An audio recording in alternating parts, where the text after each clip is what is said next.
Thank you. It's a real pleasure to be here. A couple of days ago in one of the side panels, a colleague from UNHCR was mentioning a couple of recent developments that UNHCR has been making in terms of refugee policy, and I'd like to highlight those. The first was the promotion of self-reliance among refugees and in host communities, and also the need for evidence-based policy.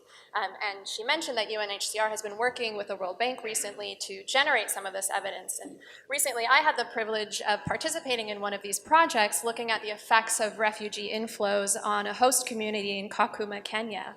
So I'd like to highlight this very specific case. First, at least in this specific context, it's worth noting that there is a lot of integration between host and refugee communities. So Kakuma was established in 1992 in an area of Kenya that is home to the Turkana people. And within Kakuma refugee camp, there are thriving internal camp economies, so lots of markets and goods and services that refugees are actually providing for the host community. And these have positive spillover effects to the host community. So our research showed that in particular from 1992 to 2013, for every 10% increase in the refugee population, which is roughly an additional 7,000 refugees, this generated an increase in consumption for the host community by about 5%. And so these effects we found operate through two channels. One is through increased agricultural activity of the host community, and secondly, increases in the prices of livestock that the Turkana people are receiving for their cattle. So the Turkana people are primarily herders. They herd cattle for a living. So this session is about strengthening resilience, and I'd like to stress that resilience in protracted refugee situations is not just about refugees, but it's also about strengthening resilience in the host community.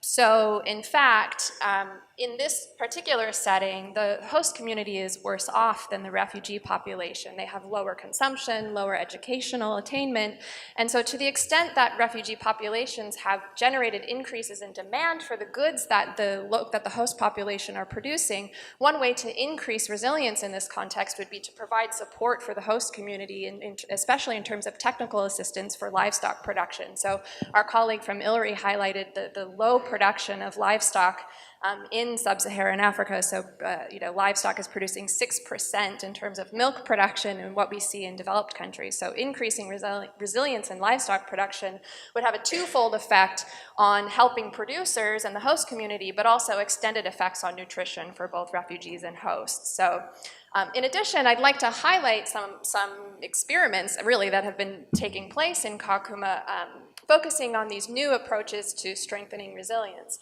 So Dan highlighted the need for new approaches, and one such approach is happening in a place called Kalobie, which is about 30 kilometers north of Kakuma. In particular, Kalobie is looking at an integrated setting where hosts and refugees are living together. And this is happening in a couple of different ways, particularly around food security. So UNHCR is encouraging refugees who live in this situation to have kitchen gardens where they can grow their own food. And there's also the introduction of a credit system called Bamba Chakula, which is not quite a cash transfer program, but instead of receiving food aid packages, refugees are receiving these credits that they can redeem at stores that are run by local shop owners in order to consume and purchase the food that they really desire. So this sounds well and good, and it's in the early stages, and some new research has shown that, at least in terms of food security, refugees living in Kalobie have more food security and more diverse choices in the foods that they eat, and might even have higher household income.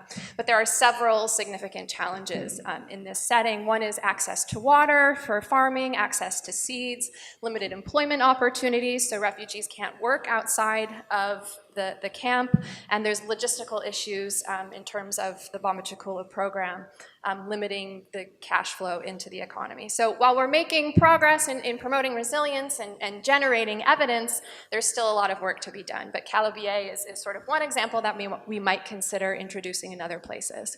Thanks.